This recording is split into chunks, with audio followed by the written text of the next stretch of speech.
Russia నుంచి భారత్ చమురు కొనుగోలు ఆపేస్తుందని అన్నారు అమెరికా ప్రెసిడెంట్ డొనాల్డ్ ట్రంప్. ఈ మేరకు మోడీ తనకు హామీ ఇచ్చినట్లు కూడా కుండ బద్దలు కొట్టారాయన. ఇది ఉక్రెయిన్పై దురాక్రమణ చేస్తున్న రష్యాను కంట్రోల్ చేస్తోందని అన్నారు ట్రంప్.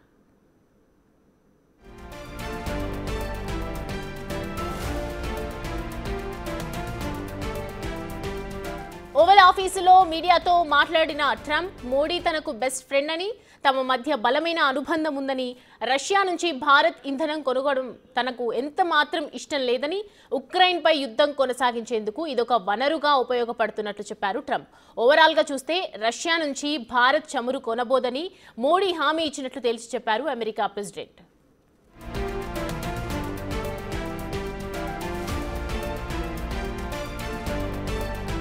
ట్రంప్ బుధవారం ఈ కామెంట్స్ చేయగా గురువారం భారత్ సైతం స్పందించింది. ట్రంప్ మోడీ మధ్య ఎలాంటి ఫోన్ సంభాషణ జరగలేదని తేల్చి చెప్పింది విదేశీ వ్యవహారాల శాఖ. భారతీయ వినియోగదారుల ప్రయోజనాలపై తమ చమురు విధానం ఆధారపడి ఉంటుంది తప్ప ట్రంప్ చెబితే ఇది ఆగేది కాదని అంటున్నారు విదేశాంగ శాఖ అధికారులు. రష్యా సైతం ఇదే అంశంపై కామెంట్ చేసింది. భారత్ తన మార్కెట్ ప్రయోజనాలకు అనుగుణంగానే రెండు దేశాల మధ్య ఇంధన బంధం ఉంటుందని క్లారిటీ ఇచ్చింది.